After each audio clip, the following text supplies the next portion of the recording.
جن کا تذکرہ ہونے جا رہا ہے وہ ہم سب کی ماں، کہ جس کے بارے میں قرآن نے کہا کہ وَأَزْوَاجُهُ أُمَّهَاتُهُمْ۔ اے مومنو، نبی محترم صلی اللہ تعالی علیہ وسلم کی ازواج مطہرات، آپ صلی اللہ تعالی علیہ وسلم کی بیوییں، یہ تمہاری مائیں ہیں اور یہ جنت میں اعلیٰ مقام پر، اعلیٰ درجوں پر فائز ہوں گی۔ جناب حضرت خدیجہ رضی اللہ تعالی عنہا، ہر مسلمان ان کے نام سے، ہر مسلمان ان کی جو اسلام کے لیے قربانیاں ہیں، ان کی جو اسلام کے لیے خدمات ہیں، اور نبی محترم صلی اللہ تعالی علیہ وسلم کے ساتھ جب اور جس وقت اور جس طرح انہوں نے مدد کی ہے، بہت کم ایسا ملتا ہے۔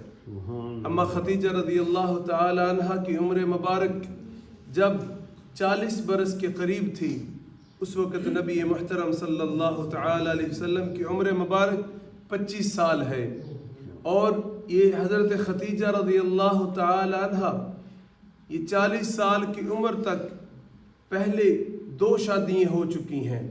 ایک شادی ابو حالہ سے ہوتی ہے جس میں سے 2 بیٹے ہیں، ایک کا نام ہند ہے اور ایک کا نام حالہ ہے۔ پھر اس کے بعد آپ کی ایک دوسری شادی ہوتی ہے جناب عتیق بن عدنان کے ساتھ، پھر ان کا بھی انتقال ہو جاتا ہے، اور انتقال کے بعد یہ حضرت اماں خدیجہ رضی اللہ تعالی عنہ مکے کی سب سے زیادہ مالدار اور سب سے زیادہ پاکیزہ اور طیبہ اور طاہرہ خاتون ہیں، حتیٰ کہ ان کی سخاوت اور ان کے رہن سہنے کا، ان کے معاملات کی وجہ سے جو قریش کے بڑے بڑے سردار تھے وہ بھی ان کو عزت اور احترام کی نگاہ سے دیکھتے تھے۔ آپ کا ایک غلام تھا جس کا نام میسرہ تھا، بہت بااعتماد غلام تھا۔ آپ جب اپنا مال و دولت تجارت کی غرض سے شام کو بیچتی تھی تو اس میسرہ کے ہاتھ اس کی نگرانی میں بیچتی تھی۔ نبی محترم صلی اللہ تعالی علیہ وسلم 25 سال کی عمر ہے، آپ بکریاں چرایا کرتے تھے، اور یہ بکریاں چرانا یہ تمام انبیاء کی سنت مبارک ہے۔ ان سنتوں میں سے ایک سنت ہے جس طرح تمام انبیاء مسواک استعمال کیا کرتے تھے، تمام انبیاء کی داڑھی مبارک تھی، تمام انبیاء نے بکریاں چرائیں، اور تمام کے تمام انبیاء نے خوشبو استعمال کی۔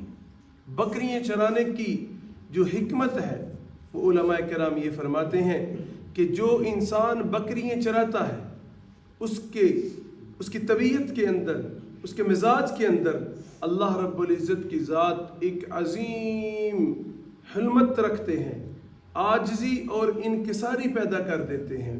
کیوں؟ کہ وہ سارا دن جب بکریاں چراتا ہے، بکریاں چرتے چرتے ایک بکری ادھر کو چلے جاتی ہے، اس کو لے کے آتا ہے، 2 ادھر کو چلی جاتی ہیں، ان کو لے کے آتا ہے، 4 ادھر کو چلی جاتی ہیں۔ اصل میں اللہ رب العزت کی ذات اپنے ان محبوب بندوں کی، ان انبیاء کی اس طرح یہ ان کی ٹریننگ کرنا چاہتے تھے کہ آپ چونکہ وقت کے امام ہیں، وقت کے نبی ہیں، اور نبی محترم صلی اللہ تعالی علیہ وسلم تو انبیاء کے بھی سردار ہیں، فخر الانبیاء ہیں، کہ آپ نے ساری امت کو، بھٹکی ہوئی امت کو جہنم سے بچا کر جنت میں جانے والی لائن میں کھڑا کرنا ہے۔ اس لیے تمام انبیاء کرام بکریاں چرایا کرتے تھے۔ اس وقت آپ کی عمر مبارک 25 سال ہے، آپ بکریاں چراتے تھے، تو حضرت اماں خدیجہ رضی اللہ تعالی عنہ نے پیغام بھیجا میسرہ کے ہاتھ کہ میں اپنا مال و دولت آپ کی رحابت پہ، آپ کی نگرانی میں اور آپ کے ساتھ مزاربت کے طور پر، شراکت داری کے طور پر شام میں بھجوانا چاہتی ہوں۔ جو فائدہ میں، جو آمدن کا حصہ میں دوسرے لوگوں کو دیتی ہوں، آپ چونکہ مکے کے اس وقت بھی، یعنی 25 سال کی عمر ابھی نبوت کا اعلان نہیں کیا، اس وقت بھی نبی محترم صلی اللہ تعالی علیہ وسلم مکے کے اندر سب سے زیادہ امین یعنی امانت دار اور سب سے زیادہ صادق یعنی سچے بندے تھے۔ اما خدیجہ نے کہا میں آپ کے ہاتھ اپنا مال بھیجنا چاہتی ہوں۔